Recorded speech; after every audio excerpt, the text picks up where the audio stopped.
We need to talk about the lost generation of tennis and the three main people that caused it. If you don't know what I'm talking about, male tennis has this weird phenomenon where a whole decade of athletes barely won anything in the sport. If you look at the stats, 72 slams have been won by players born in the 80s, whereas players born in the 90s, only 2.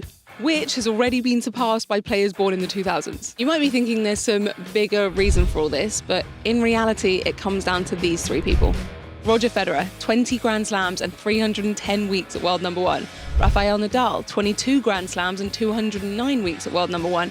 And Novak Djokovic with 24 Grand Slams and 428 weeks at world number 1. Meaning these drivers have the equivalent of a combined 18 years in the number 1 spot. One of the 3 finished as year-end number 1 nearly every year from 2004 until 2023. So you can start to see where our issues arise. Essentially, no one can touch them. Players born in the 90s grew up aspiring to be these guys, but by the time they got to the sport, these 3 hadn't retired yet. The big 3 carried on into their late 30s, which is way later than you'd naturally expect an athlete to be at the top of their game. And it meant that the athletes born in the 90s were getting into their 30s without having won any titles. So the timeline in which the greats started to retire coincided with the time that the 90s babies were also bringing their careers to an end, which also meant by the time the noughties babies were coming up to compete, they only had each other to compete against. It's not to say there haven't been some incredible players born in the 90s, and who knows, maybe the likes of Alcaraz or Sinner could have dethroned one of the big 3 in some alternate universe. But now, these 3 will continue to go down as the greatest era tennis will ever see, and the 90s players will have to accept they had the worst possible timing.